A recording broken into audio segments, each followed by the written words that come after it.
Setiap orang pasti memiliki penilaian yang berbeda. Latar belakang kehidupan dan tingkat pemikiran tentunya sangat berpengaruh besar ketika seseorang bisa berkomentar untuk memberi atau menerima pendapat orang lain. Namun, komentar seperti apakah yang bisa membawa perubahan dan perbaikan untuk orang lain? Saya Birgi Putri bersama Ferry Koboy, seseorang yang diberi karunia ketajaman rasa dan juga kecerdasannya yang mampu membedah dan memberi solusi akan permasalahan yang ada. Dan sekarang ini kita akan membahas tema tentang netizen Indonesia, hanya di sudut pandang. Dari laporan berjudul Digital Civility Index atau DCI, Indonesia berada di peringkat keempat sebagai negara dengan netizen paling tidak sopan di dunia setelah Afrika Selatan, Rusia, dan Meksiko. Bahkan netizen Indonesia juga disebut paling tidak sopan sebenua Asia. Hal ini dikarenakan adanya 5 faktor yang mempengaruhi buruknya indeks Indonesia dalam bersosial media, seperti hoax, scam, penipuan, ujaran kebencian, serta diskriminasi. Sayangnya, sebelum tahun 2020, saat Microsoft membuat penelitian dan merilis daftar negara dengan netizen paling tidak sopan ini, Indonesia pernah dikenal sebagai negara yang paling ramah di dunia. Namun, bukannya merefleksikan kenapa Indonesia bisa masuk ke daftar ini, netizen Indonesia malah berbondong-bondong menghujat Microsoft di kolom komentar sosial media mereka. Sehingga pihak Microsoft sempat menutup kolom komentar sosial media mereka karena spam yang dilakukan oleh netizen Indonesia. Tidak berhenti di situ, hal ini mulai naik lagi ketika putra Ridwan Kamil, almarhum Eril, tenggelam di Sungai Are di Swiss. Netizen Indonesia ramai memberikan ulasan buruk di kolom review Google Maps tentang Sungai Are, hingga viral dan menjadi sorotan media Swiss. Hal ini membuat netizen Indonesia terlihat lebih buruk lagi di mata dunia dan membuat Indonesia tetap dipandang sebagai negara dengan netizen yang paling tidak sopan di dunia. Waduh. Menurut sudut pandang Ferry Koboy, pernah dikenal sebagai netizen yang paling ramah di dunia. Apa yang membuat Indonesia sekarang ini berubah drastis menjadi netizen paling tidak sopan di dunia? Ya karena semua yang ditonton, hampir semua yang ditonton itu bukan sebuah pelajaran. Banyak yang menyalahkan netizennya gitu. Tapi sebenarnya penyebab netizen jadi tidak sopan, Pertama, karena rata-rata bukan sebuah pelajaran. Yang kedua, apa yang mereka tonton itu lebih banyak tentang keburukan daripada kebaikan. Yang ketiga, banyak banget public figure yang ditonton itu yang pada akhirnya mengecewakan. Misalkan kena narkoba, perselingkuhan, perceraian, saling caci maki, saling salah menyalahkan. Jadi reaksi netizen itu tergantung dengan apa yang mereka tonton. Berarti karena melihat attitude ya dari public figure yang mereka idolakan. Ya iyalah.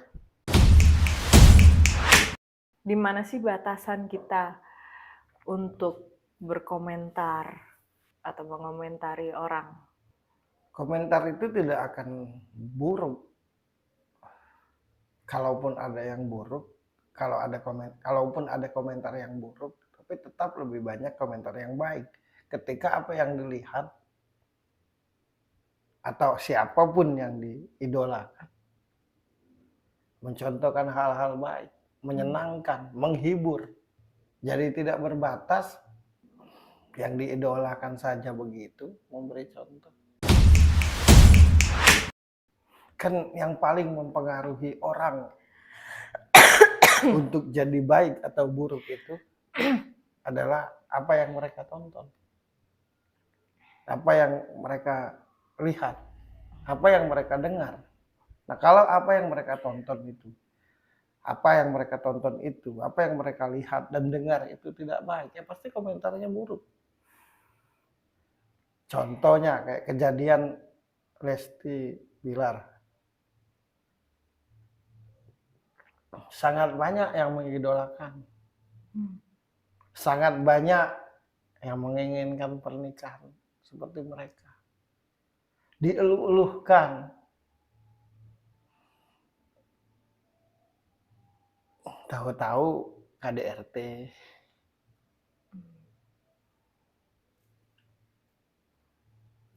Jadi itu imbas dari kekecewaan. Dari yang mereka lihat, dengar dan dengar. Coba kalau yang mereka lihat dan dengar itu hal yang baik. Pasti komentarnya baik. Ya pasti ada yang berkomentar buruk. Tapi lebih banyak, lebih dominan komentar baik. Nah sekarang yang kita tonton apa? Lebih banyak buruknya yang kita tonton ini apa lebih banyak baik? Pertengkaran antar artis, pertengkaran antar pejabat.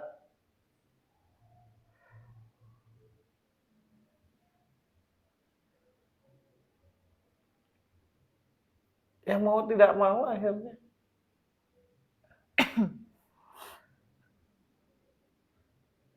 ribut soal agama dipertontonkan. Jadi apa yang mereka lihat dan dengar, itulah yang mempengaruhi netizen untuk berkomentar baik atau buruk. Nah, gimana caranya kita ini bisa berkomentar, mengkritik, tapi tidak menyinggung dan menyakiti orang yang kita kritik? Sekalipun kita itu mengkritik, Ya.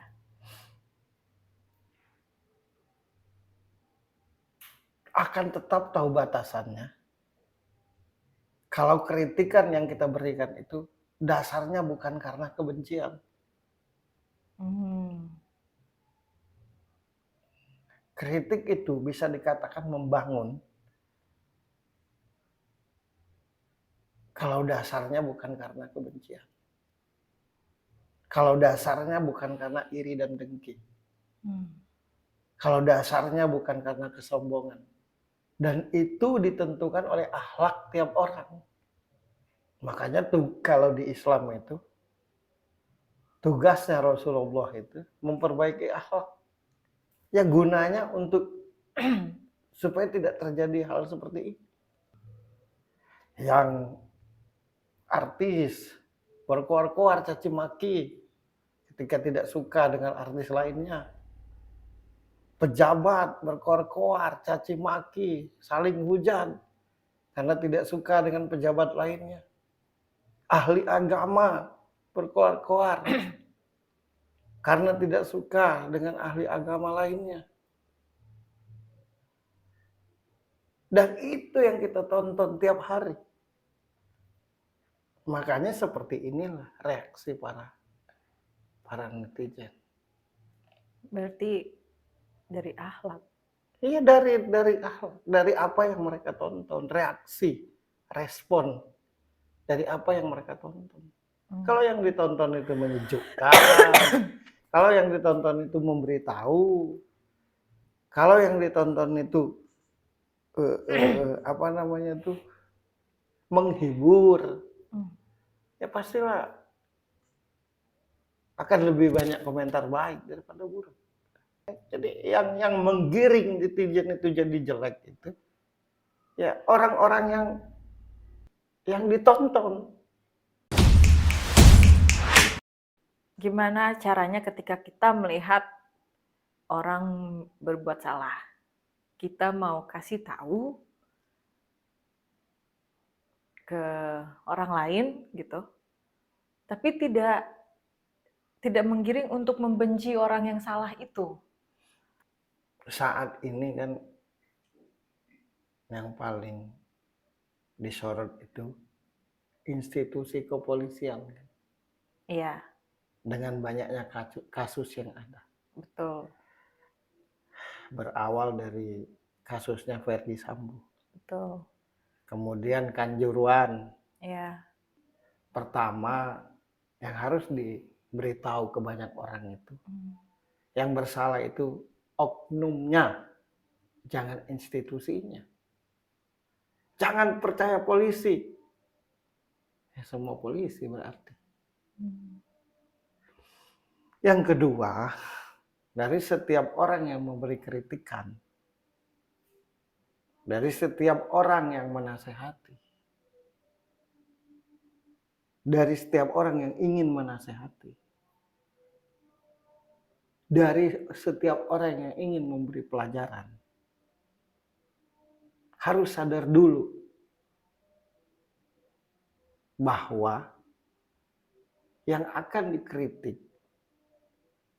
yang akan dinasehati, yang akan dikomentari itu untuk perbaikan. Bukan karena kebencian.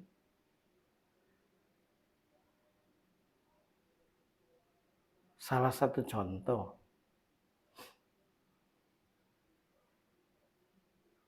lo melakukan kesalahan. Dan menurut sudut pandangku ini lo salah. Tapi niatku ini untuk memperbaikimu. Untuk mengingatkanmu. Pasti kata-kata yang ku sampaikan itu baik.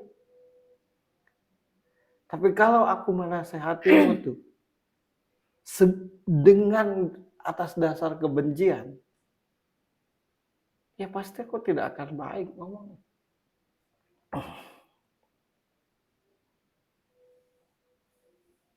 Saya rasa tidak ada satu manusia pun di muka bumi ini yang tidak pernah melakukan kesalahan. Jadi kalau ada salah satu dari seluruh manusia di muka bumi ini pernah melakukan kesalahan,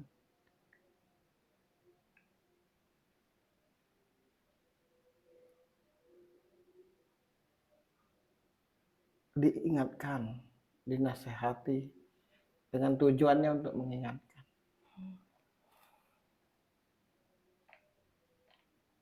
Pokoknya gini aja deh, apapun komentar kita, apapun kritikan kita, kalau tujuannya untuk perbaikan, bukan karena kebencian, pasti kata-kata yang kita ucapkan itu baik. Kenapa kata-kata yang kita ucapkan itu baik? Karena niatnya baik untuk perbaikan.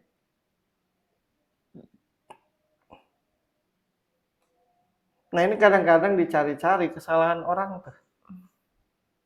Yang tidak ada diada-adain karena benci.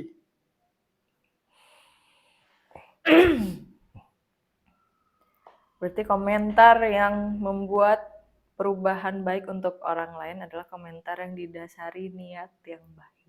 Ya iyalah.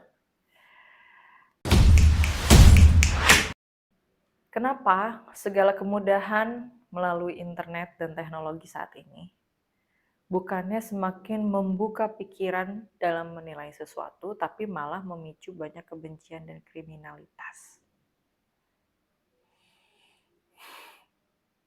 Ya itulah tadi seperti yang kau ngomongkan tuh, karena yang dibaca, kebanyakan yang dibaca, kebanyakan yang didengar, kebanyakan yang dilihat itu hal yang jelek. Kemudahan teknologi membuat kita banyak disuguhkan berbagai tontonan dan informasi dari yang manfaat sampai yang tidak bermanfaat. Apa yang perlu kita ingat agar kita bisa menjadi pribadi yang bijak dan mampu menjadi filter untuk diri kita sendiri di tengah banyaknya suguhan informasi yang tidak baik? Kalau yang kita lihat itu, kalau yang kita dengar itu menjadikan kita lebih baik, menjadikan kita semangat, menjadikan kita bernilai, menjadikan kita berwibawa, menjadikan kita cerdas, menjadikan kita ngerti, baru pantas untuk ditonton. Tapi kalau sebaliknya, ya tidak usah ditonton. Dan tiap orang ngerti akan itu. Yang lebih jelek, yang lebih jahat lagi. Ketidakbaikan itu kadang sengaja diciptakan dengan tujuan supaya terkenal. Berarti Indonesia ini kan sudah dicap sebagai netizen yang paling tidak sopan.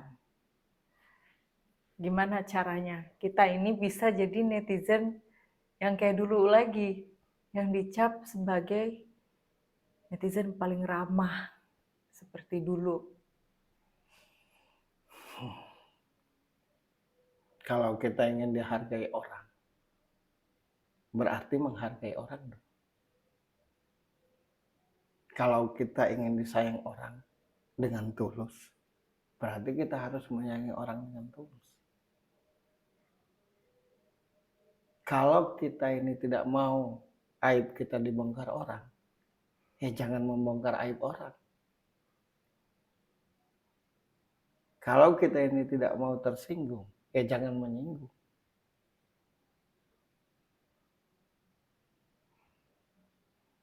Kalau dirimu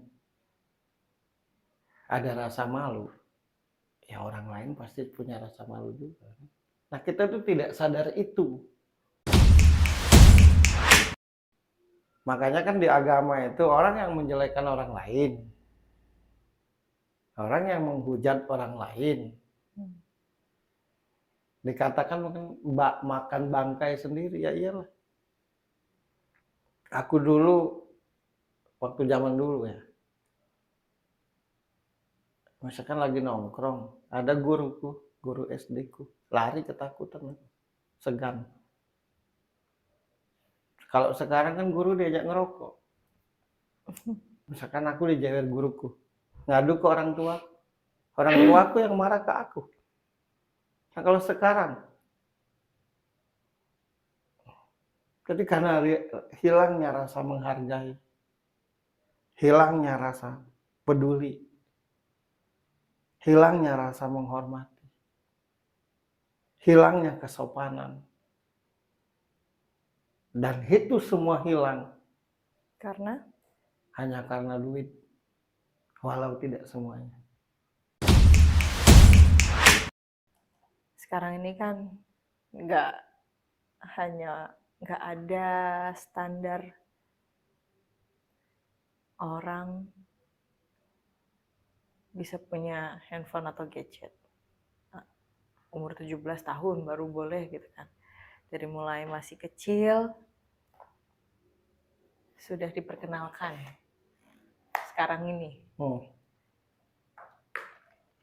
tentang gadget gitu.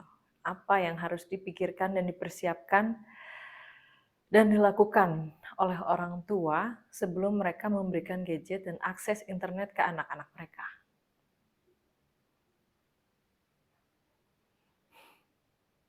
Menjelaskan kegunaan gadget.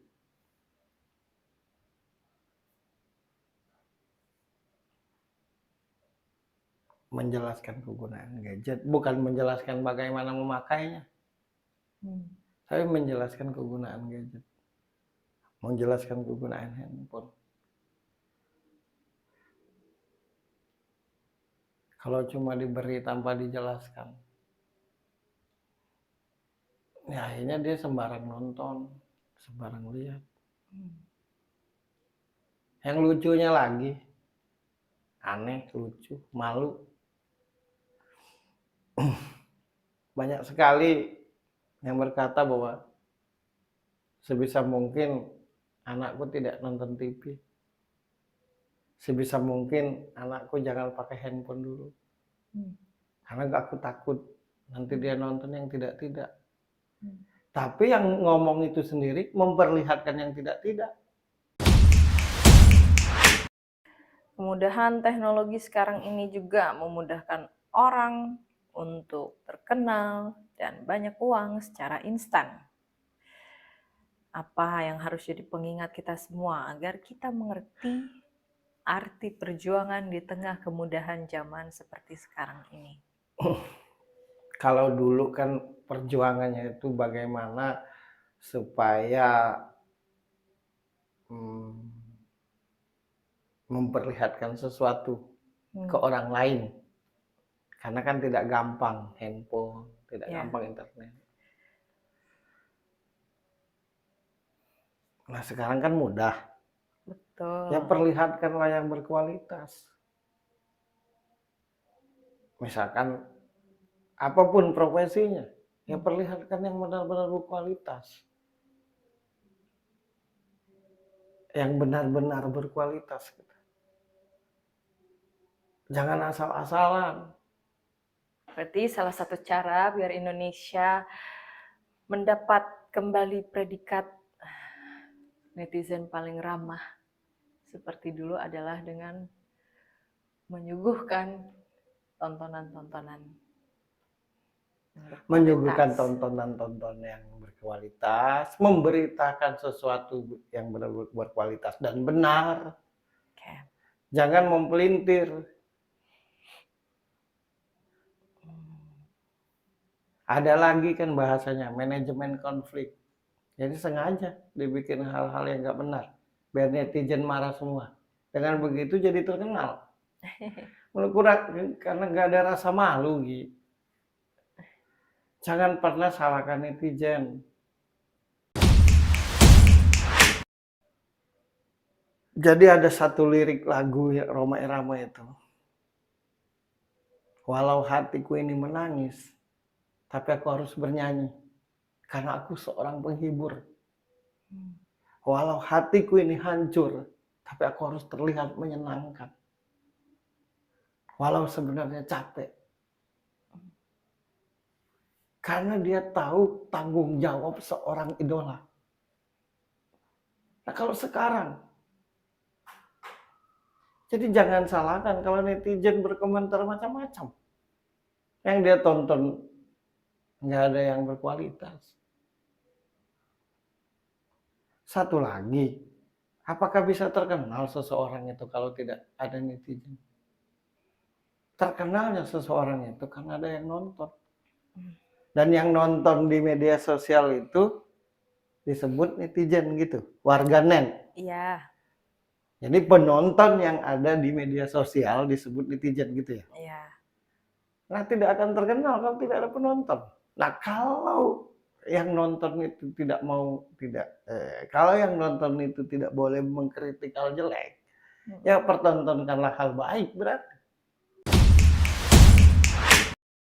Makanya aku bingung. Seorang public figure kok capek jadi public figure? Taruhlah, anggap saja public figure yang ramai seperti itu. Oke. Yang lebih memalukan lagi para pejabat.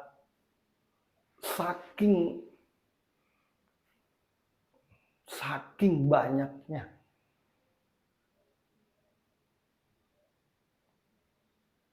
Yang dilihat itu tidak baik. Makanya ketika melihat hal baik disebut pencitraan. Kalau dulu menonton hal baik itu dicontoh akhirnya. Sekarang disebut pencitraan. Kenapa? Karena saking banyaknya yang ditonton itu tidak baik.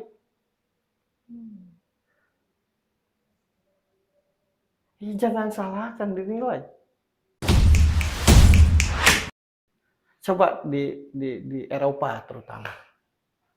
Dari 1 juta netizen, di Eropa itu misalnya, paling yang berkomentar jelek itu 100. Dan itu normal, wajar. Kenapa lebih banyak netizen yang baik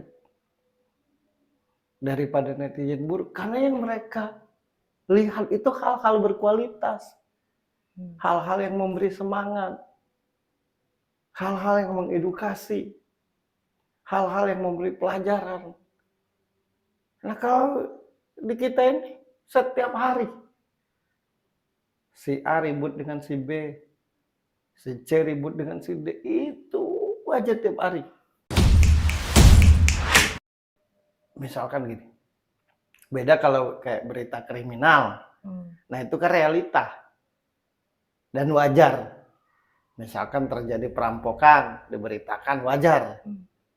Itu bukan hal baik atau buruk, tapi itu memang yang harus diberitakan biar warga atau masyarakat Indonesia waspada.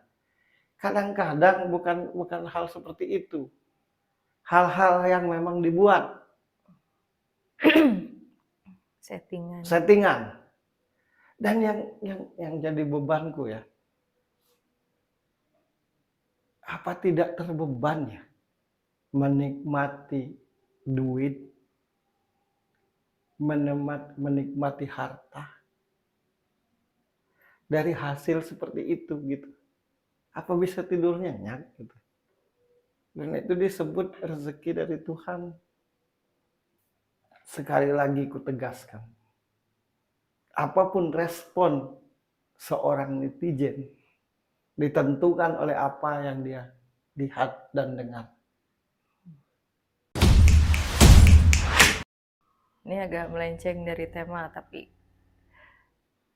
kebanyakan orang akhirnya jadi nggak tahu malu dan jadi hilang harga diri saat ini karena melakukan segala sesuatu berdasarkan uang. Karena uang. Karena uang. Dan banyak orang berpikir banyak uang bisa bahagia. Nah, menurut lo, bahagia itu seperti apa? Kalau aku mendapatkan sesuatu itu karena skillku, aku akan bahagia.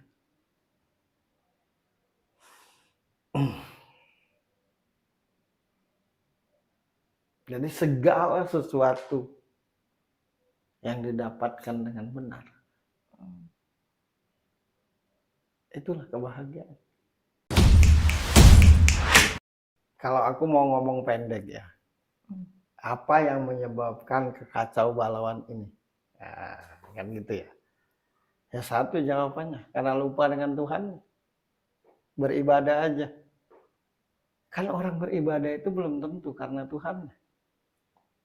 Karena kalau dia beribadah itu murni karena Tuhannya, pasti akhlaknya baik. Yang kedua karena duit.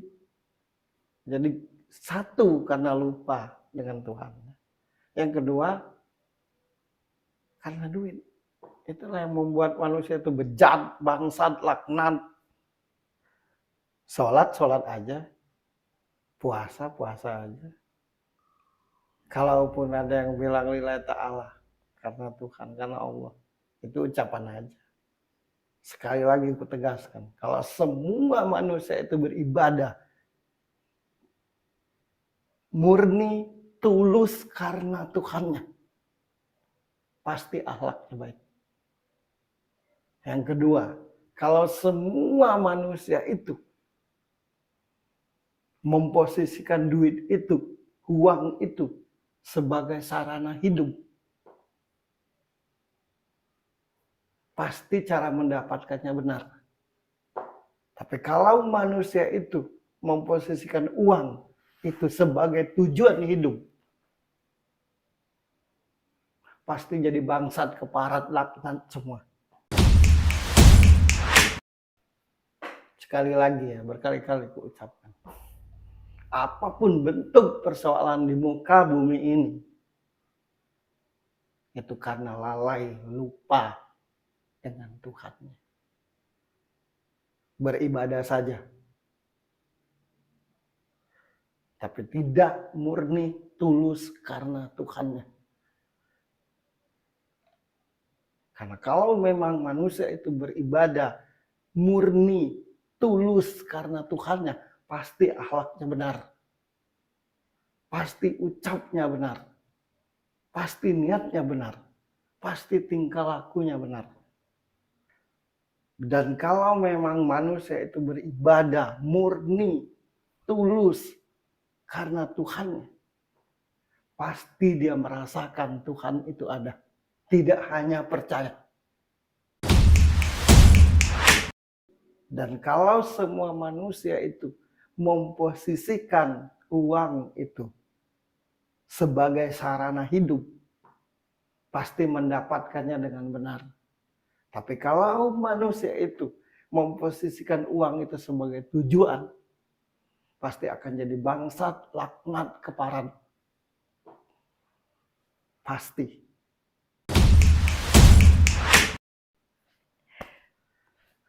Mengerti atau tidak, setuju atau tidak, semua tergantung sudut pandang. Saya Birgi Putri dan Ferry Cowboy, sampai ketemu lagi di tema kita selanjutnya. Bye!